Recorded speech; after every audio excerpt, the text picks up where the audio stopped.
ഹർത്താൽ ദിവസത്തെ ഒരു day in my life കണ്ടാലോ. അപ്പം ഇന്ന് രാവിലെ ഞാനും ഇസാനും കൂടി ഒരുമിച്ചാണ് കേട്ടോ എണീറ്റത്. ഒരുമിച്ച് എണീച്ചെന്ന് പറയുന്നതിനേക്കാളും ബെറ്റർ ഓനെ എണീറ്റിട്ട് എന്നെ വിളിച്ചു എന്നുള്ളതാണ്.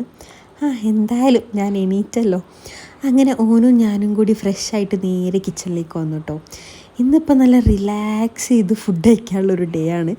മറ്റേത് രാവിലെ എപ്പോഴും ഒരു പുക തിരക്കായിരിക്കുമല്ലോ. അപ്പോൾ നമ്മൾ നേരെ ഒരു കോഫി ഉണ്ടാക്കിട്ടോ. ഇസാൻ പിന്നെ കോഫി കുടിക്കില്ല. പിന്നെ അതാ നമ്മൾ കോഫി കുടിക്കുമ്പോഴേക്കും രണ്ടാൾക്കാർ എണീറ്റ് വന്നിട്ടുണ്ട്. പിന്നെ കുറച്ചധികം ബേക്കറി ഉണ്ടായിരുന്നു കേട്ടോ വീട്ടിൽ. അങ്ങനെ കുറച്ച് അതൊക്കെ എടുത്ത് കഴിച്ചു. പിന്നെ മക്കൾ പഴമൊക്കെ കഴിച്ചു. രാവിലത്തെ ബ്രേക്ക്ഫാസ്റ്റ് അത് കഴിഞ്ഞു. പിന്നെ ഞാൻ വേഗം ലഞ്ച് ഉണ്ടാക്കാൻ വേണ്ടി നിന്നു കേട്ടോ. കാര്യം ബ്രേക്ക്ഫാസ്റ്റിന് പഴവും ബേക്കറിയൊക്കെ അല്ല കഴിച്ചത്. അപ്പോൾ ലഞ്ച് വേഗം ഉണ്ടാക്കിയിട്ട് കഴിക്കാമെന്ന് വിചാരിച്ചു. അപ്പോൾ ചോറിനുള്ള വെള്ളം വെച്ചു. പിന്നെ ഒരു വഴുതിനൻ്റെ ചട്നി ഉണ്ടാക്കാൻ വിചാരിച്ചിരിക്കുന്നു കേട്ടോ. ഇതിന് വഴുതിന ചട്നിയാണോ പറയാമെന്ന് എനിക്കറിയില്ല, പക്ഷെ ഞാൻ അങ്ങനെയാണ് പറയൽ. എന്തായാലും സംഭവം അടിപൊളിയാണ് കേട്ടോ. ചിലപ്പോൾ നിങ്ങൾ ഇൻസ്റ്റഗ്രാമിൽ കണ്ടിട്ടുണ്ടാകും. ഇൻസ്റ്റഗ്രാമിൽ ഭയങ്കര ട്രെൻഡ് ചെയ്യുന്നു ഈ ഒരു റെസിപ്പി. പിന്നെ കറിയായിട്ട് ചെമ്മീനും ഉണ്ടായിരുന്നു.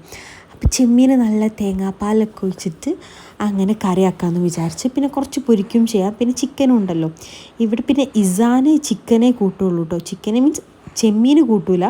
അപ്പോൾ പിന്നെ ഓനക്ക് വേണ്ടിയിട്ടായിരുന്നു ഞാൻ ചിക്കൻ പൊരിച്ചത്. പക്ഷേ ഇന്നിപ്പോൾ അതാ ആൾ ചെമ്മീനും കൂട്ടി തുടങ്ങിയിരിക്കണം. കുഴപ്പമില്ല, എന്തായാലും കൂട്ടി തുടങ്ങിയല്ലോ. അങ്ങനെ വേഗം ഒരു കുളിയൊക്കെ പാസ്സാക്കി വന്നിട്ട് ലഞ്ച് കഴിക്കാം കേട്ടോ. ഇന്നത്തെ ലഞ്ച് എന്തായാലും അടിപൊളിയായിരുന്നു. ഈ വഴുതിന ചമ്മന്തി ഉണ്ടല്ലോ, അത് വേറെ ലെവൽ ടേസ്റ്റാണ് കേട്ടോ. അങ്ങനെ ഫുഡൊക്കെ കഴിച്ച് കുറച്ച് നേരം കിടന്നപ്പോഴേക്കും ഇതാ രണ്ടാൾക്കാർക്കും വിശക്കുന്നുണ്ട് എന്ന് പറഞ്ഞു വന്നു. അപ്പോൾ ഞാൻ നേരെ പോപ്കോൺ ഉണ്ടാക്കി കൊടുത്തിട്ടോ. അപ്പോൾ പോപ്കോൺ കഴിച്ചിട്ടൊന്നും ഓരോ വിശപ്പ് മാറിയില്ല.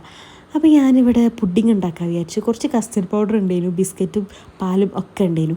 അപ്പോൾ ഇത് വെച്ചൊരു തട്ടിക്കൂട്ട് പുഡിങ് ഉണ്ടാക്കാൻ വിചാരിച്ച്. സംഭവം തട്ടിക്കൂട്ട് പുഡിങ് ആണെങ്കിലും കഴിക്കാൻ ടേസ്റ്റ് ഉണ്ടായിരുന്നു കേട്ടോ. അങ്ങനെ ഇതാ ഒരു ലെയർ ബിസ്ക്കറ്റൊക്കെ വെച്ചിട്ടോ കോഫിയിൽ ഡിപ്പ് ചെയ്തിട്ട്, എന്നിട്ട് കസ്റ്റാർഡും കൂടി അതിൻ്റെ മുകളിൽ വെച്ചിട്ട് അങ്ങനെ ഇതേപോലെ സെറ്റ് ചെയ്യുക. ഞാൻ ഫ്രീസറിൽ പെട്ടെന്നാവാൻ വേണ്ടി ഒരു അരമണിക്കൂർ വെച്ചിട്ടോ. ഇതിപ്പോൾ അരമണിക്കൂറിന് ശേഷം എന്തായി എന്നറിയാനുള്ള ആകാംക്ഷയിലാണ് ഇവർ മൂന്നാൾക്കാരും. അപ്പോൾ സംഭവം നല്ല സെറ്റായി നല്ല തണുപ്പിച്ച് കിട്ടിയിട്ടുണ്ടേനു. പിന്നെ സെറ്റാവാനൊന്നും ഇല്ല കേട്ടോ, ജസ്റ്റ് തണുക്കാനും ഉള്ളേനു. അപ്പോൾ ഫ്രീസറിൽ വെച്ചതുകൊണ്ട് വേഗം തണുപ്പിച്ച് കിട്ടി. അത് കണ്ടോ, കണ്ടപ്പോഴുള്ള രണ്ടാളും മുഖത്തും സന്തോഷം.